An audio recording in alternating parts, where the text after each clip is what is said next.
चटर्जी जी का फिल्म का एक बहुत ज़बरदस्त एक गाना रिलीज हुआ है।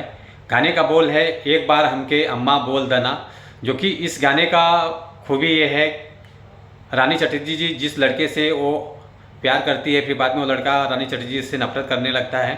कहानी कुछ ऐसा इस फिल्म का है। और उसके बाद रानी चटर्जी जी के इसी फिल्म का गाना गजब का है गाना है।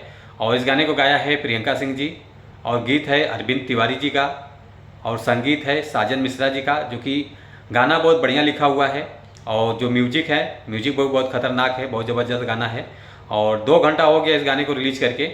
2 घंटे में जो गाने का रिस्पॉन्स आया है 8120 आ चुका है, लाइक आया है 70 और कमेंट आया है 5, जो कि काफ़ी अच्छा गाना है।